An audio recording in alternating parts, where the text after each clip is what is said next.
morning, everyone. Before I start today, there are 3 women in the room that I wanted to thank. I wouldn't be standing here today without them. First is Julia Produce from the San Jose Mercury News. Where is she? She did a fabulous job. Julia, thank you so much. The second is my daughter, my oldest daughter, Teresa Gallo, if you could please stand.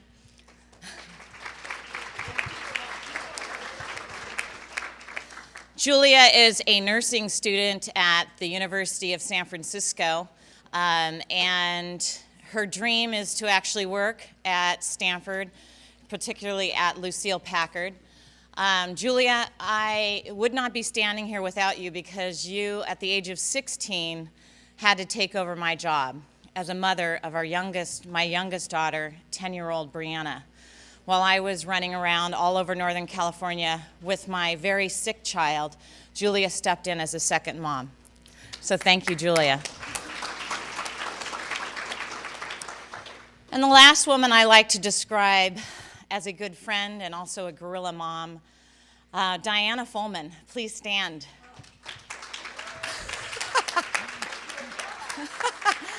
She is a guerrilla mother like all of us here, but she's the leader of the pack, as Amy Smith described her and all of us.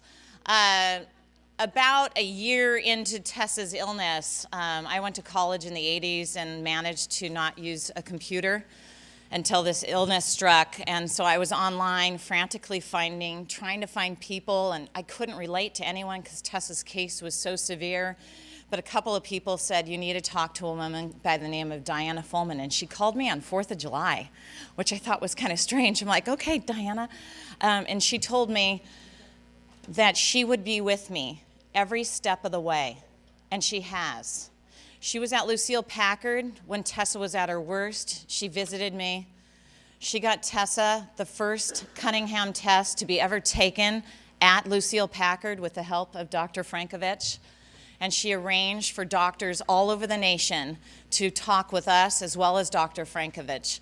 And to this, my friend, I thank you.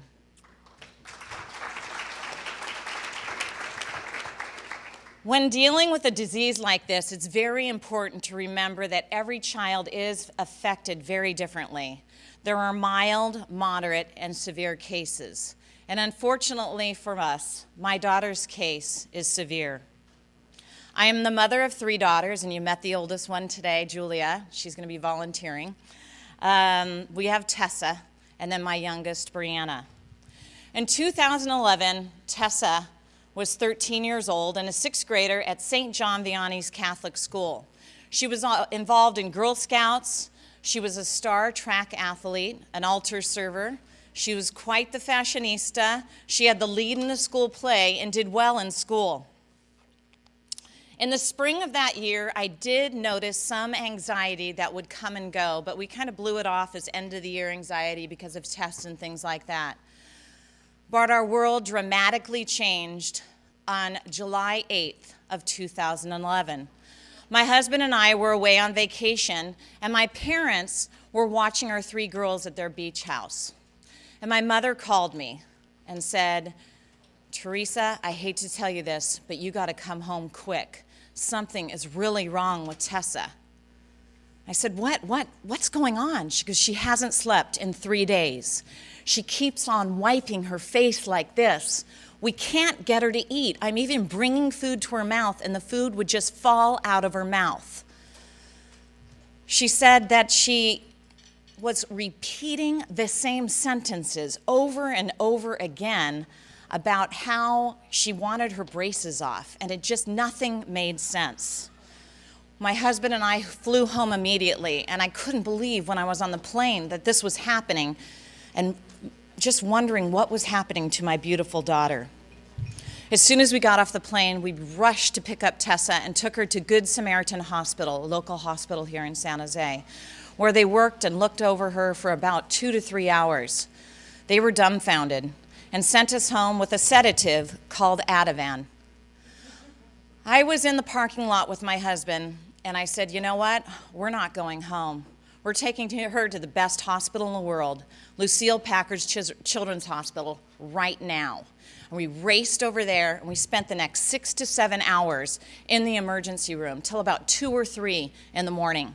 They did every test possible on Tessa. They even tested her for strep. Everything came back negative. They told us they were baffled at the end of the night. They gave us Benadryl and sent us on our way and told us to make sure that we saw a neurologist and a psychiatrist within the next week. The neurologist found nothing. The psychiatrist thought that maybe she was suffering from some weird form of anxiety and put her on an anti-anxiety medicine called Lexapro. Within 2 weeks, Tessa was worse, and her psychiatrist told us to take her to a psych facility, Mills Psychiatric facility. And I said, why? Why Mills? I live in San Jose. Without traffic, that will be at least an hour away from my house. And I found out that day that there are no youth children's psych facilities in Santa Clara County. This is absolutely wrong and totally unacceptable.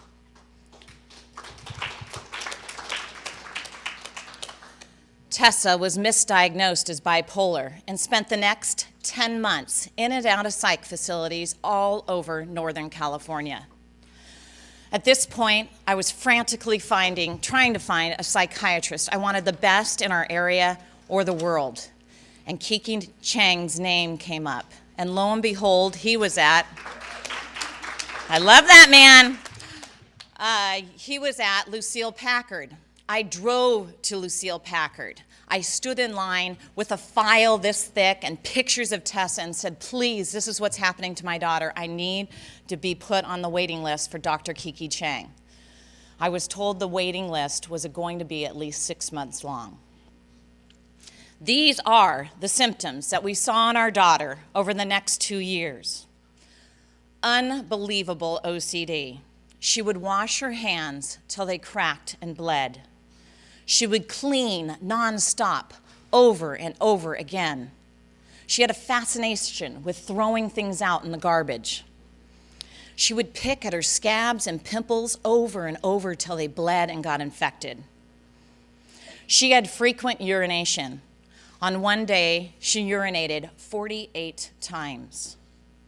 Eventually, she had lost total control of her bladder, and we had to place her in diapers. She had chorea in her fingers. She suffered from catatonia. She could not swallow or eat. She had terrible separation anxiety from me.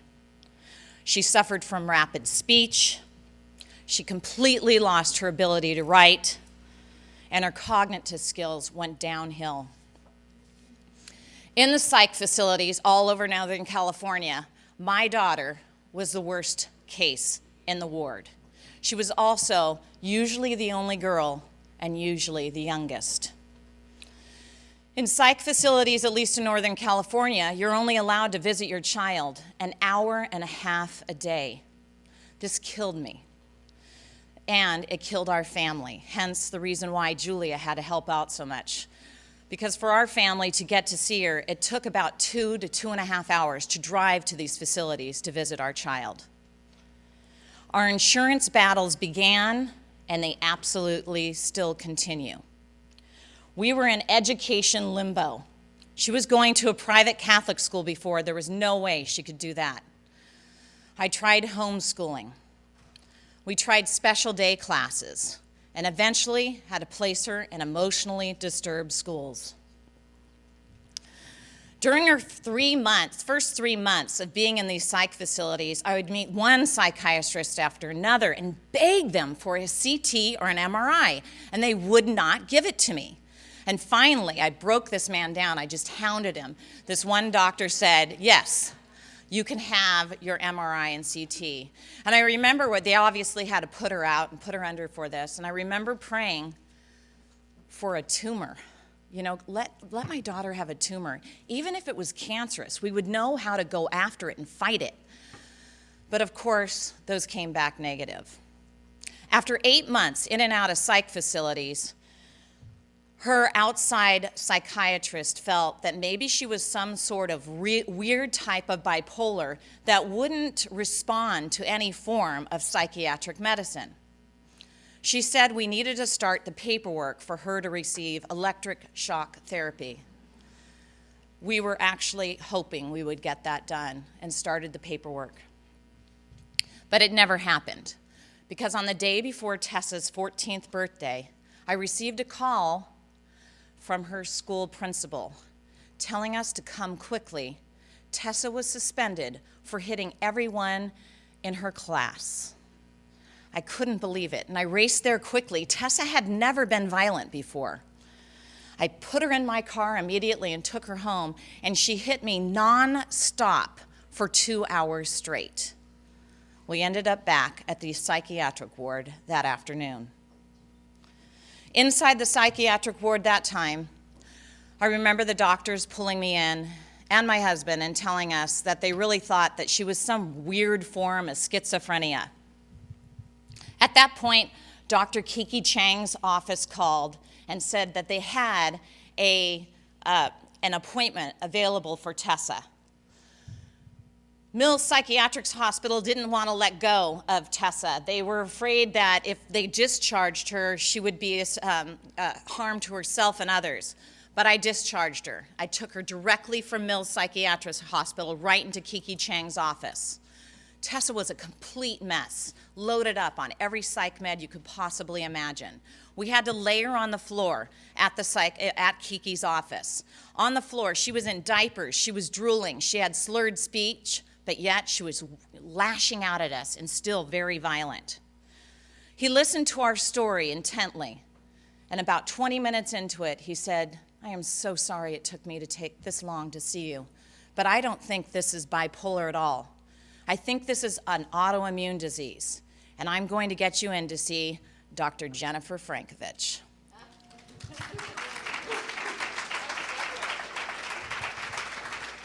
Dr. Kiki Chang also told us that we could no longer, if at all possible, place her in a psych ward. We had to home hospitalize our child. We took her home, we had 24-hour help, we had to lock her in the back room, and we listened to our help being beat continuously until we could get in to see Dr. Frankovich.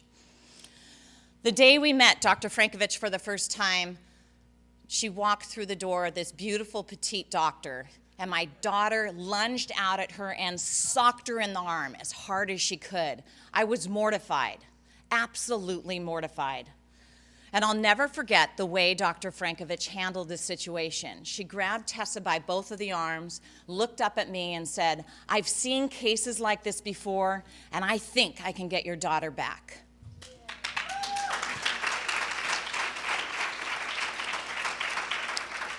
She ordered an MRI, another CT, a spinal tap, tremendous blood work, and genetic testing. Everything came back negative. She walked into our hospital room and told us she wanted to start prednisone. We said, of course, immediately, right? And she said, no, if I give your child prednisone and she actually has a psychiatric illness, she could get worse. Prednisone, for those who don't know what that is, it's not a psychiatric med at all. It's an anti-inflammatory drug. We took a look at Tessa. She was in soft restraints in a private room at Lucille Packard, and she had to have a one-on-one, and we couldn't imagine her getting more crazy than this, and we said, start the prednisone.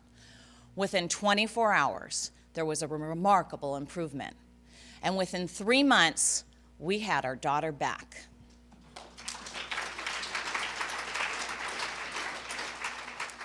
On Mother's Day of that year, my youngest child, in the late afternoon, told me she had a sore throat. Always on a Sunday, huh, moms? I took her to a clinic, and they informed me that Brianna had strep throat. The next day at school, at around noon, I got a frantic call from her school. I couldn't understand what they were saying. They made no sense. They were crying. And they said, I needed to get there quick. They had never seen anything like this. Tessa lost control of her bladder. She had slurred speech. She couldn't write. And she was hearing voices and talking to them, please come quickly, which I did. And I immediately took her to Lucille Packard. Her doctors felt that Tessa was reacting to just being exposed to strep.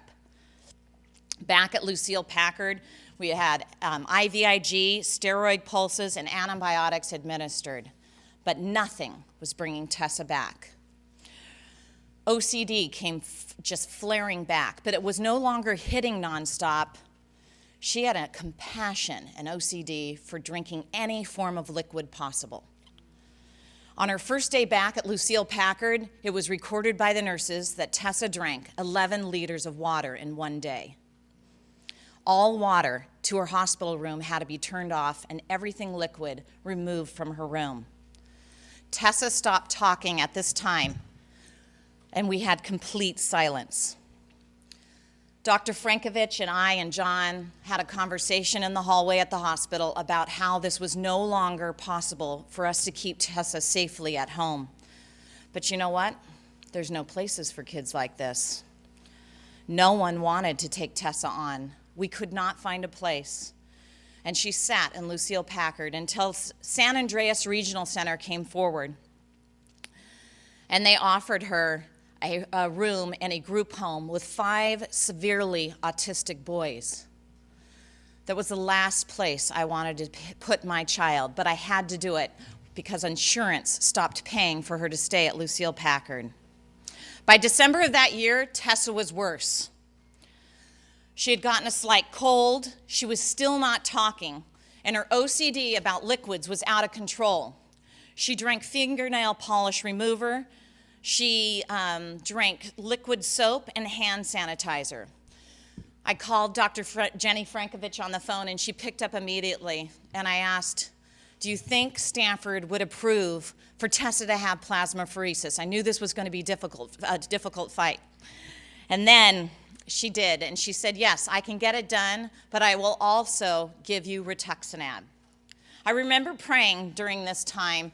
She was in ICU, and they were giving the plasmapheresis and the rituximab. I really felt that this was her last hope. Nothing happened for 2 months, but 2 months later, Tessa spoke for the first time in 9 months. Watching Tessa come back to life was watching a child come out of a coma. Tessa moved home 9 months ago, and she still has flares. We had a very scary one this past December. And I'm scared every day that I could still lose my child. But I'll tell you what, my daughter has a life again. She's back in Girl Scouts. She's in a public school in a special ed program. She's on in a hip hop class and on a softball team. She's 85 to 90% back. She has changed. She was a totally shy, timid child before, and now she's loud and very talkative. And I've changed too. I have a new passion, and my passion is to bring awareness to this disease, not only for my child, but for all of you here. My passion is also to get our country to open up more youth psychiatric facilities, not only for our mentally ill children, but for all children with autoimmune brain diseases.